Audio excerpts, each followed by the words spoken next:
សួស្តីនៅក្នុងវីដេអូនេះផងដែរខ្ញុំចង់ចែករំលែកមួយទៀតដោយសារតែថ្ងៃមុនបានចែករំលែកវីដេអូពាក់ព័ន្ធទៅនឹងយុទ្ធសាស្ត្រស្តីពីការអភិវឌ្ឍ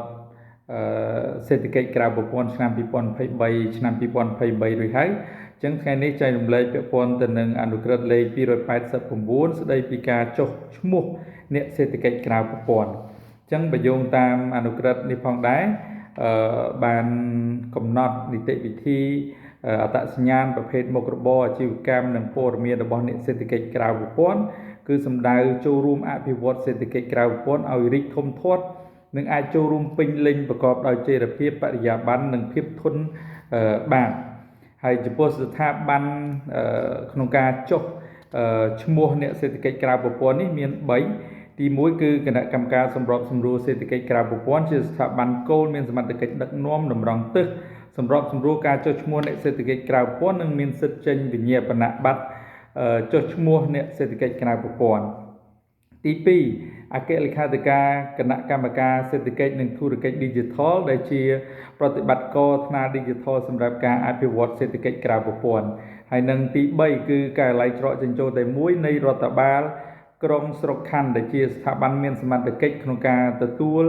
ត្រួតពិនិត្យនិងឆ្លើយតបពាក្យសុំចុះឈ្មោះសេដ្ឋកិច្ចក្រៅប្រព័ន្ធនឹងផងដែរហើយចំពោះបែបបទនីតិវិធីនឹងគឺអ្នកដែលស្នើសុំចុះឈ្មោះ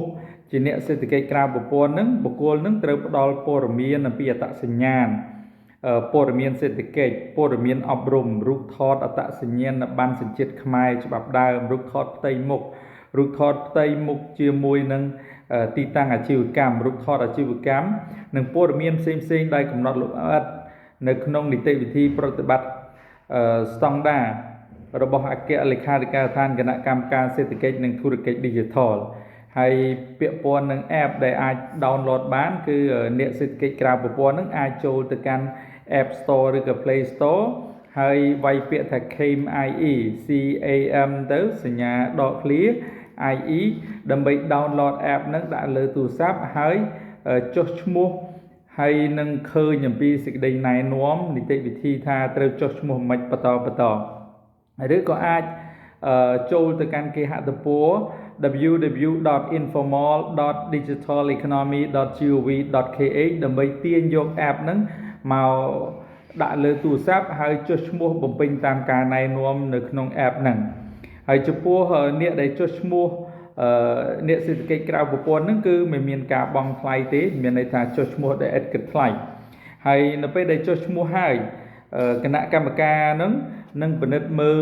ព័ត៌មានថាតើការបំពេញព័ត៌មានបានត្រឹមត្រូវគ្រប់គ្រាន់ដែរទេបើសិនបើបំពេញត្រឹមត្រូវហើយគេនឹងផ្ញើវិញ្ញាបនបត្រចុះឈ្មោះអ្នកសេដ្ឋកិច្ចក្រៅប្រព័ន្ធដែលបញ្ជាក់អំពីមុខរបរឈ្មោះអាជីវកម្មនឹងនៅលើនឹងតែម្ដងទន្ទឹមនឹងផងដែរវិញ្ញាបនបត្រ